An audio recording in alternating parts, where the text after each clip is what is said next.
ba? Sana makasunod. Kasi ito, pang manok ito. Iba po ang mga kailangan ng ano ng duck.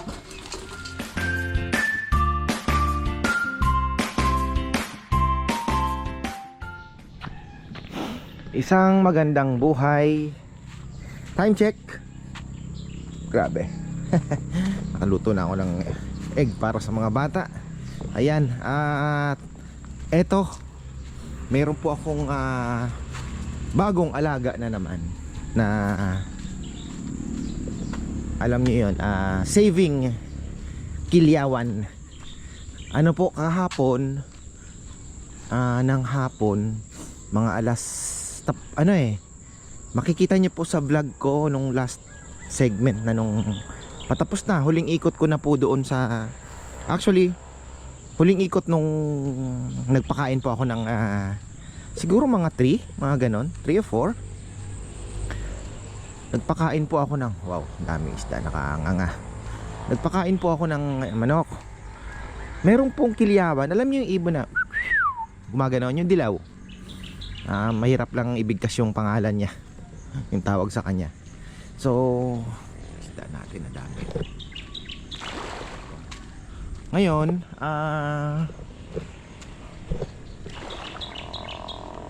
dami. Dito, may nakita akong ibon dyan na nasa loob. So parang medyo ako, sabi ko paano siya lalabas, kasi nakanet po yan mahirapan siya lumabas unless may butas siyang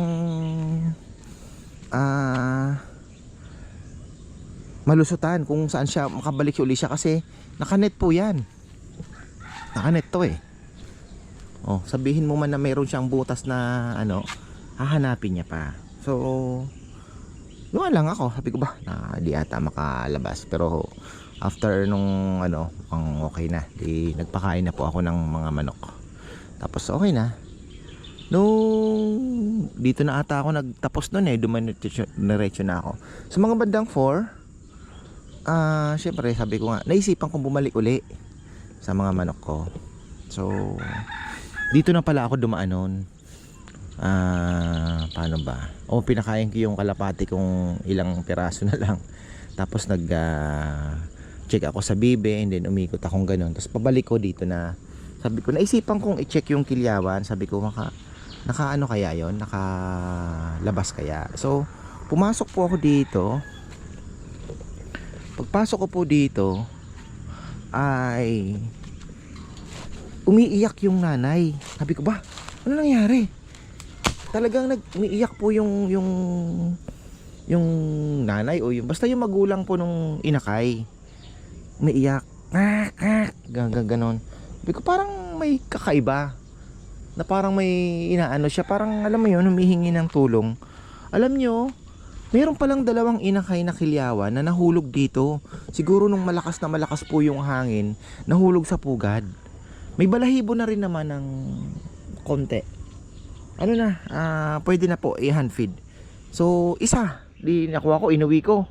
Puro langgam, daming pinagkakagat po ng mga antik do. Sabi ko, naku, mabuhay pa kaya ito. So medyo na rin po ako, na naawa ako syempre, di ba? So after sabi ko parang gusto kong bumalik. Chicken ko ulit, baka may kapatid pa.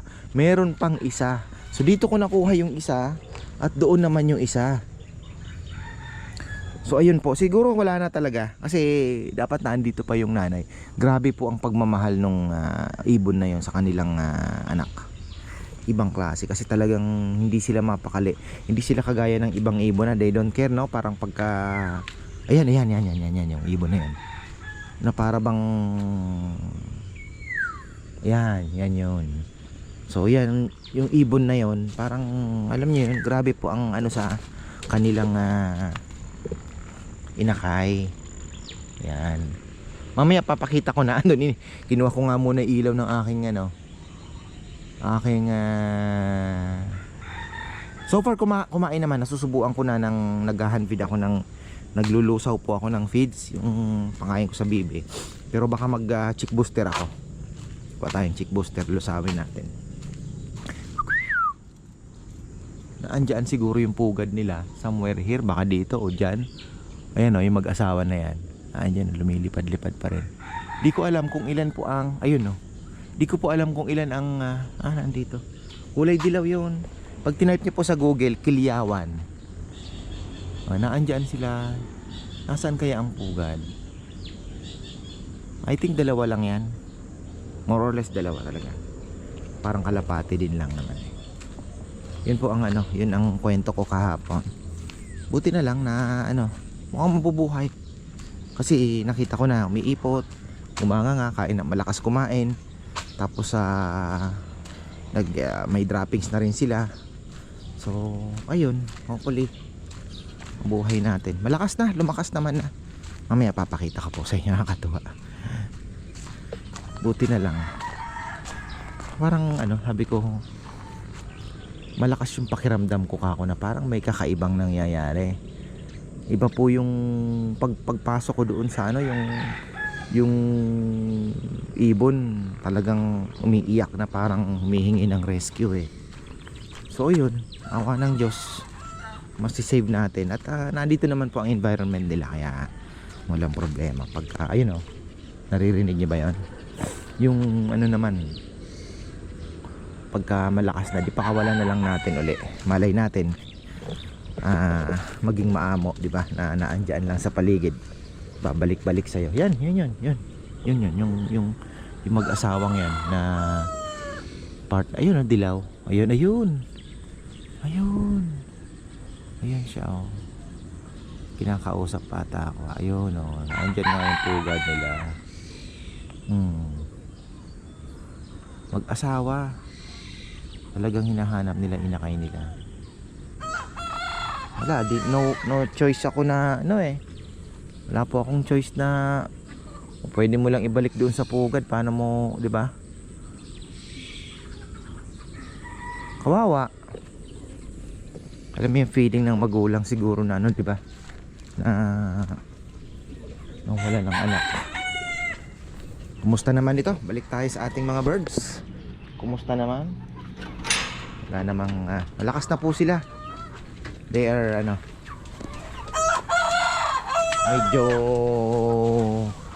medyo halos na po sila. Halos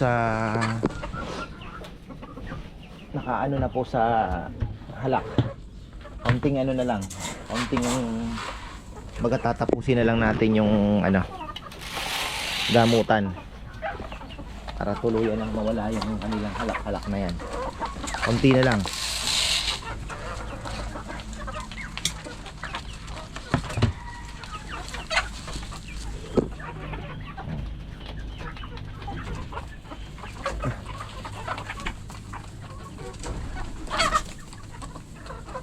Maganda na. Tingnan niyo yung mga mukha na pumupula na. Hanggang ngayon hinahanap pa rin yung inakay nila.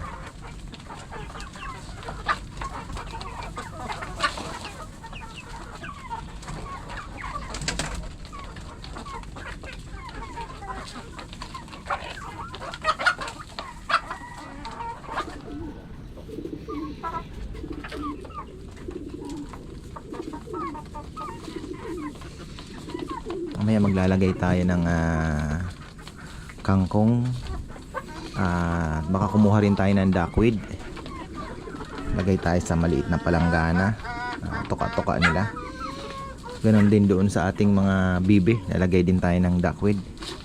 At kangkong din. Wala pa tayong chopper. Maganda makabili nung mahal din. Parang timba na may blade. Pang mga gulay ba, para sa mga alagang mga alaga din na pakainin mo, manok and bibe, pwede yun. Pero kung may azola na tayo, maganda na yung azola. Nahawa naman ako sa ibon, tingnan nyo, hanggang ngayon umiiyak pa rin. Kaya lang, wala anong gagawin natin. Makain ng dito, damo-damo. So yan, okay na. Okay na po yung ating ay, salamat sa Diyos. At isa sa mga inaalala ko, sabi, paano ko kaya gagamutin yung aking mga manok na grabe ang halak. Pero mukhang nasolusyonan na, awa ng Diyos. Ambroxetil. maganda. Ano po yan? Dinoble ko yung dosage. 2 sachet. Ganyan po karami. Halos parang 2.5 liters lang yan. O 2 liters. 2 sachet po ang linagay ko. Tapos every morning and afternoon. Talagang tuloy-tuloy. Pang ilang araw na lang ngayon? Pang 4 ata. Pang 4 na araw na. So, ayun. Pero merong isang pumipikit-pikit oh. Yun oh. Pang hindi nahalak ang ano yan.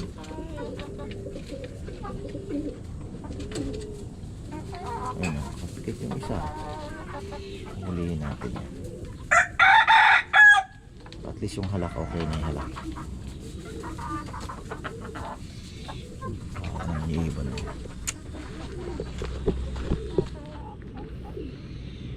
Ano kaya ang ano kaya ibig sabihin niya, di ba?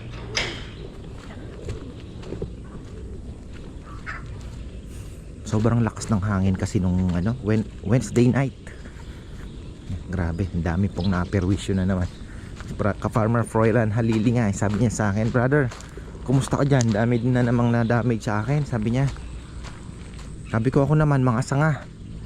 Pati yung talisa ay natumba. Dito, daming yung kubo ni Kuya Mitch binalibag. Tapos ayan, kita niyo naman po hanggang ngayon, no? Dami pa rin mga dahon-dahon na magliparan. Ano nila? Maganda putol-putol. So sana wala naman pong bagay, sinuyod ko na kahapon yan eh. Kasi kung mayroon pang isang inakay, kawawa naman. Buti na lang bumalik ako.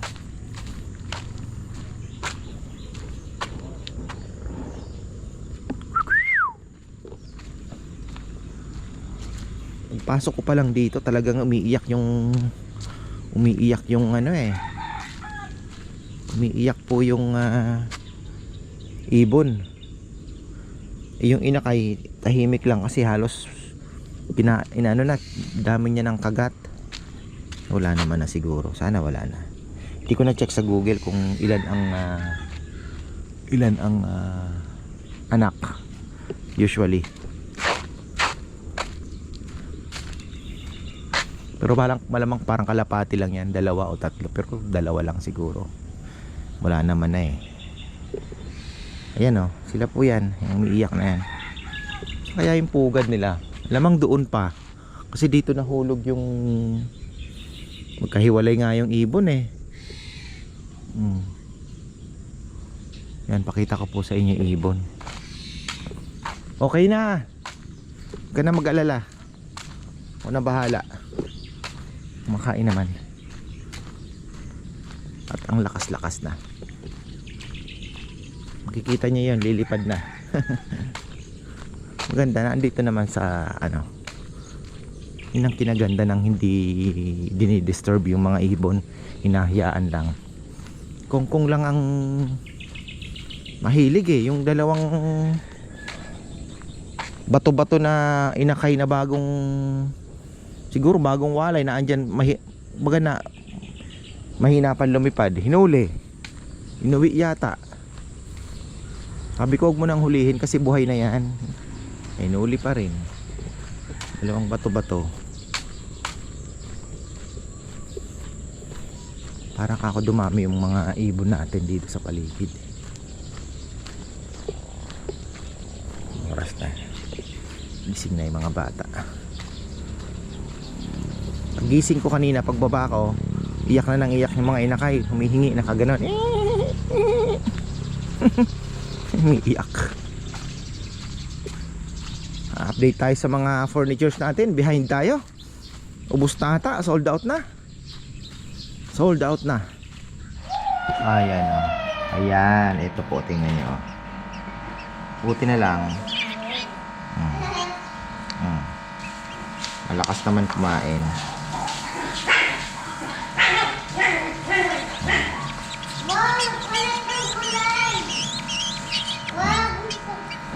Diba? Sana makasurvive. Nandun pa rin bebe yung niya, yung mga magulang. Niiyak pa din. 2? Oo. Mag-asawa yan eh. Parang kalapati din. Ang gagawin ko?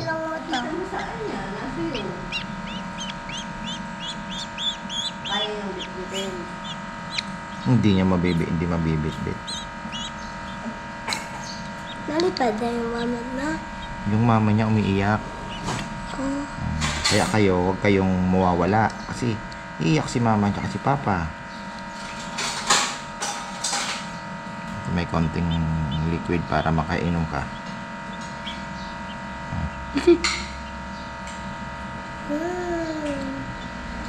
Saan dyan yung bash baby? Ito yung maraming langgam. Kinagat ng langgam. Nung nakuha ko puro langgam. Ito yung una ko nakuha. Tapos ito. May egg na dyan. Yan yung egg. Linuto na ni Papa. Bibili ako ng embutido mamaya para...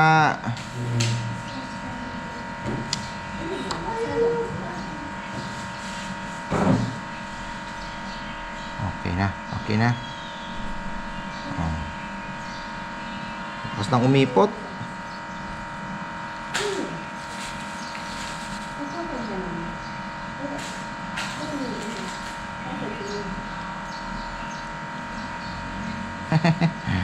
cute.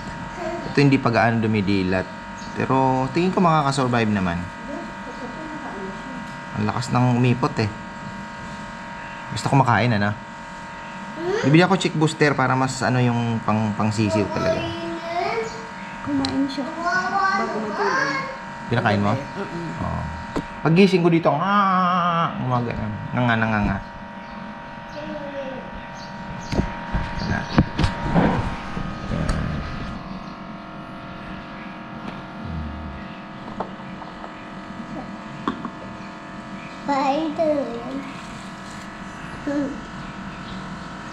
May bantay naman sila si Draymond. Draymond, bantayan ni Draymond. Ay, yan pa. Sure. Ang hirap kasi itong yung pang...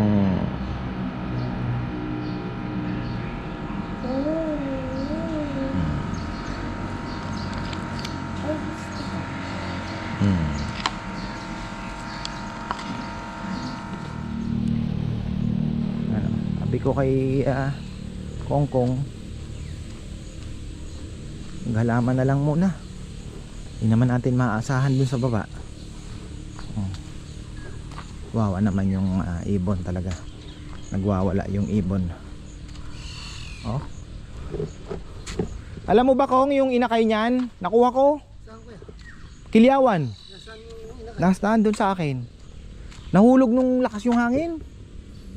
Kaya nagwawala siya umiiyak. Grabe pala yung mawala ng anak, parang nababaliw. Umiiyak Kaya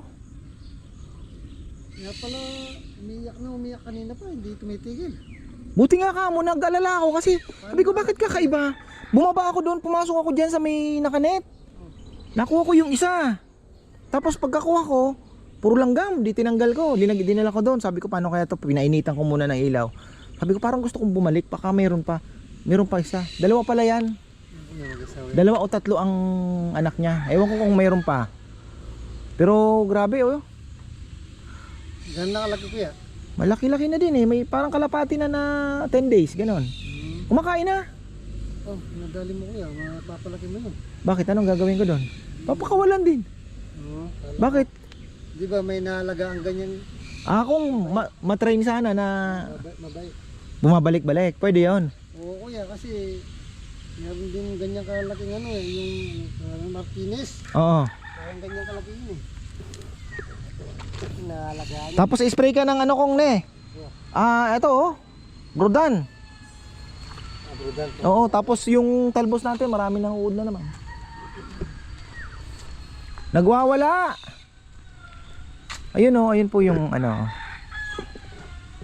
Ang hirap kasi pronouncing yung Nasaan kaya yung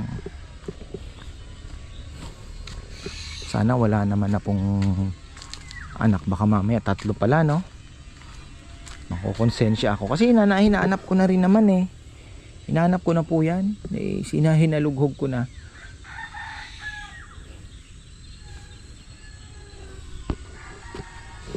Sukin nga natin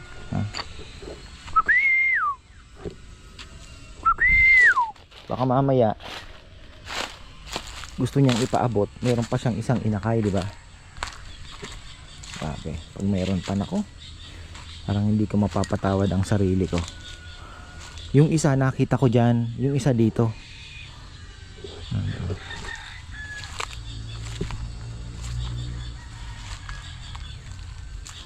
Pero inikutan ko na dito eh. Hindi kaya nasabit. Mahuhulog naman. Ayan o, kikiyaw.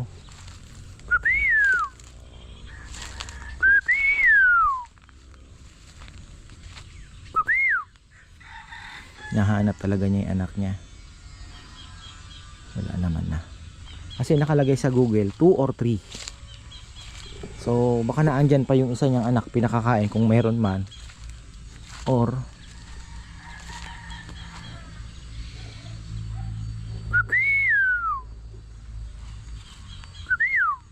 wala naman. Salamat naman at wala.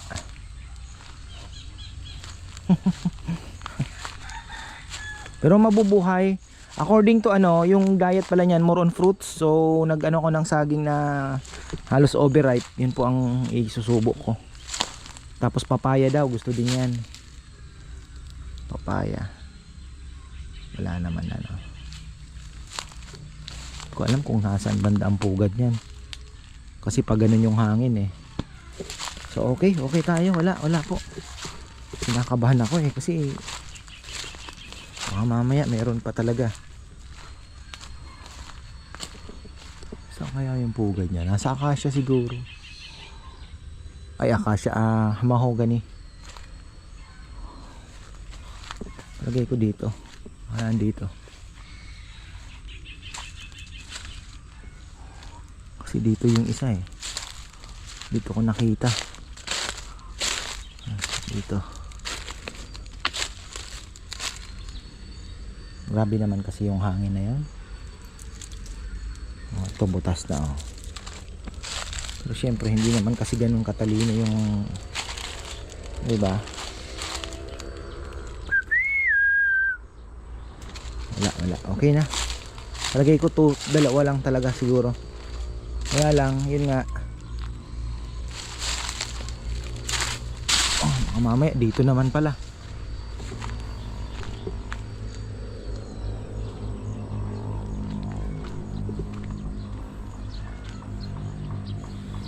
Parang type ni Kongkong yung ibon ah.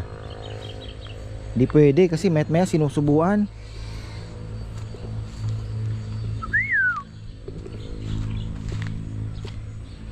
Kawawa naman yung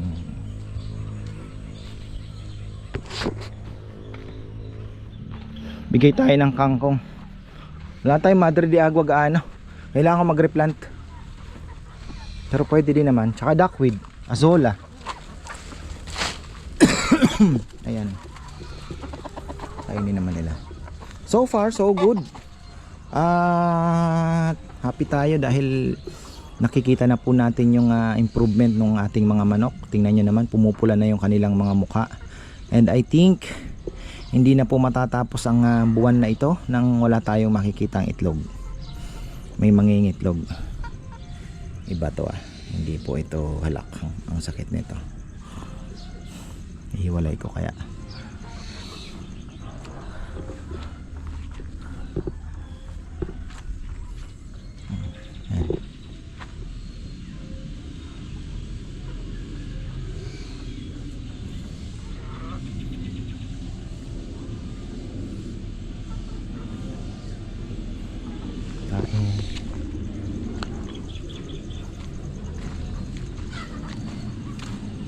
Tingnan nyo, inaabot nila yung mga damo dito. Nakain nila.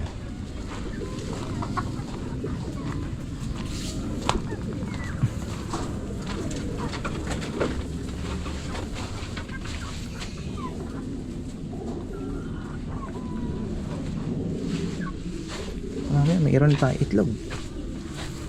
Hindi ko pa naaayos yung pugad. Observe tayo. Tinitingnan ko yung wala ka nang naririnig na tapos yung parang kumukulo na paghinga nila. Pero mayroong inaano. Madadala naman na siguro doon sa gamot. Tapos ito. Ano to eh? Herbal yan, herbal. Combination na din. Patay sa bibi. Ako'y excited na rin. Ang ganda ng ating bard. Lumalabas na yung tunay na kulay. Labas ka na naman. Lumipad ka na naman. Ikaw, bahala ka. Ah.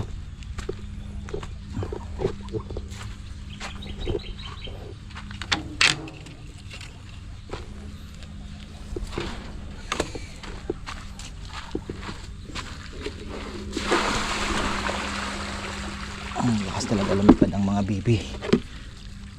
Baby. Talagang yung ibon. Oh, grabe ang pagmamahal sa kanyang pero ano naman tawag dito. Ayan oh, pwede nating ipakain. Overripe na ano.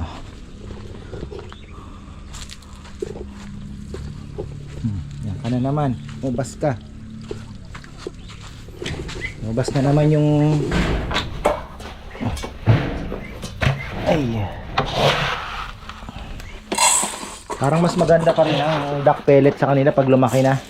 Kasi yun talagang ano eh, yun talagang design para sa mga ducks eh. Kasi ito pang manok ito.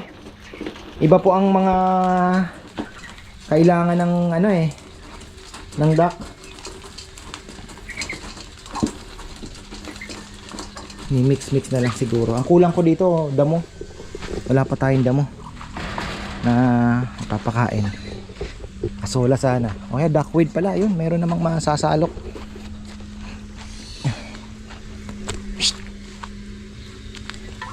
Yan.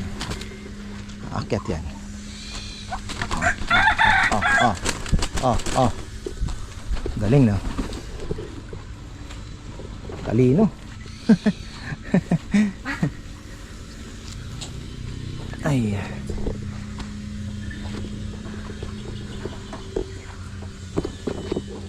Maganda na yung mga metallic natin. Metallic ba kulay niyan?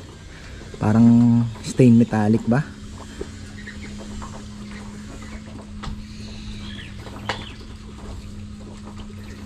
Gahanap sana ako ng pure black green, ano? Ang hirap po maghanap. Yung may green na kulay.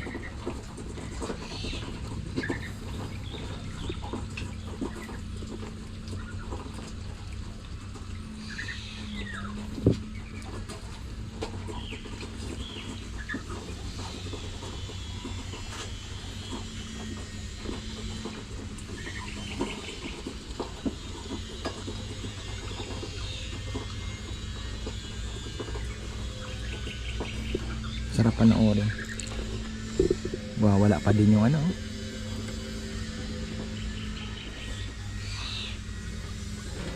Iyak pa rin ang iyak yung ibon. Kung pwede mo lang akyatin, ibalik sa pugad, ano.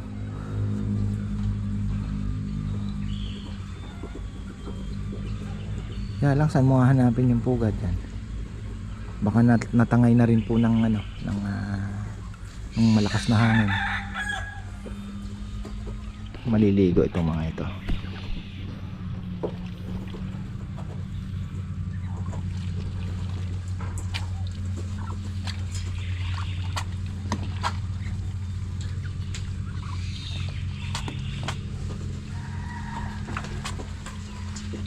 Gray pala yun. Parang gandang parisa ng itim yun ah.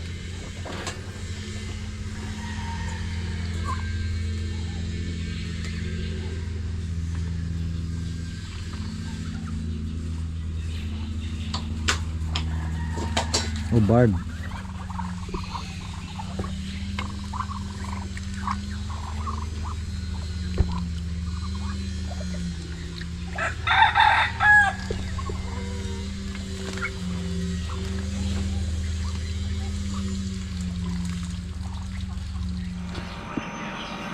Tingnan nyo ang lakas ng umipot oh.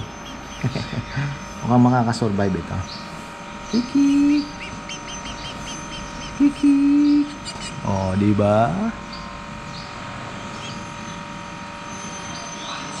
Kiki. Iipot na naman tong isa. Kikik. Kikik. Oh.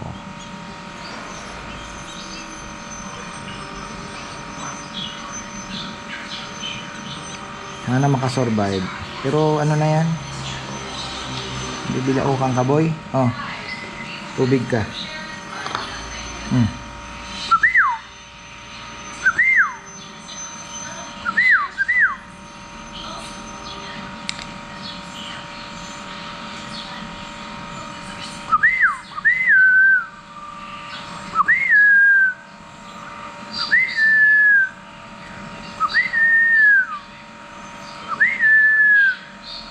Ang lakas na nilang umipot.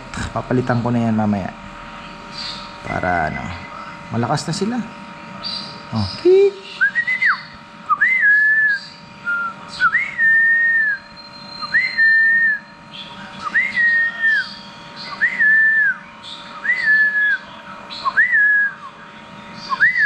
Saging to, saging.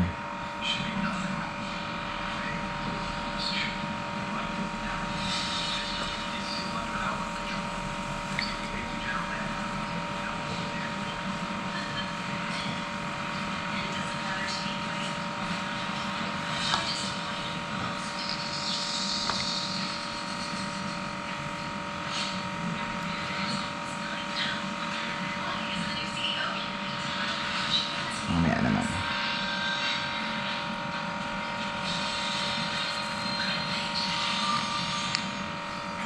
Dapat dito kayo. Para yung ano, yung paa nyo hindi ano ang taba na nito taba na nito yan, yung paa mo hindi ano.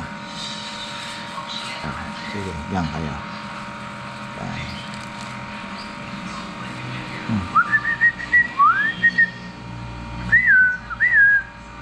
Ito yung huli ko nakuha. Ito yung nakuha ko, kawawa ito. Puro ano to? Puro langgam. Pero nagkalaman na Payat na nung ano Uy, tabatchoy na Very good Nagkalaman na po sila. Kaya lang yung mata nito ay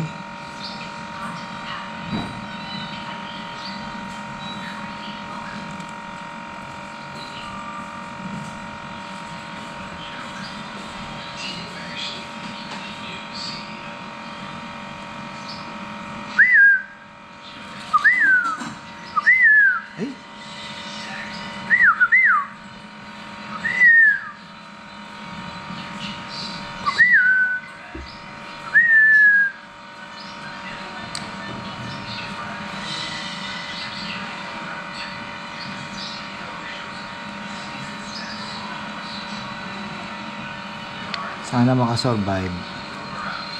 Pero lumakas na sila compare kahapon. Kahapon po hinang-hina yan.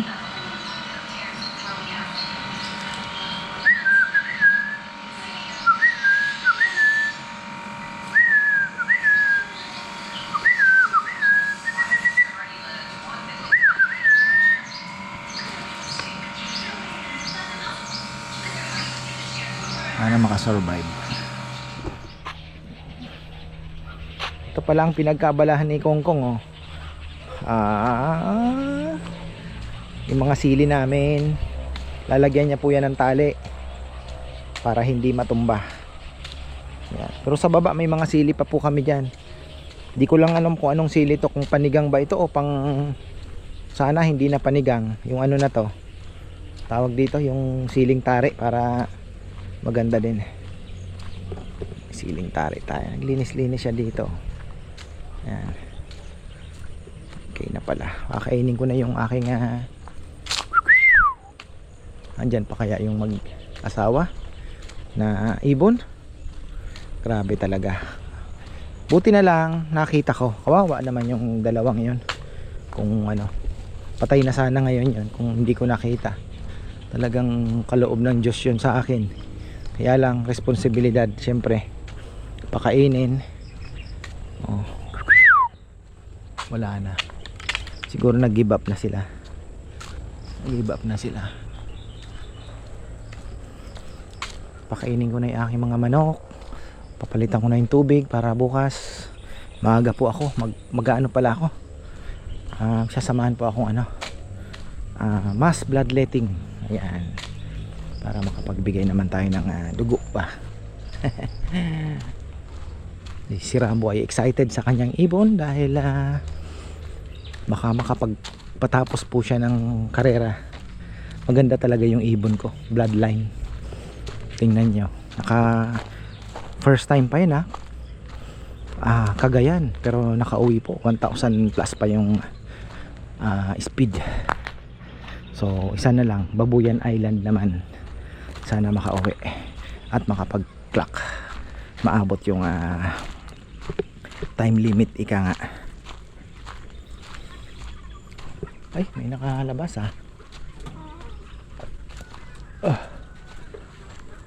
kinaganda, bawas na yung mga halak-halak, okay na. So ayan, hanggang dito na lang po at magpapakain muna tayo. Yun, linagyan na ni Rambo. Magandang buhay.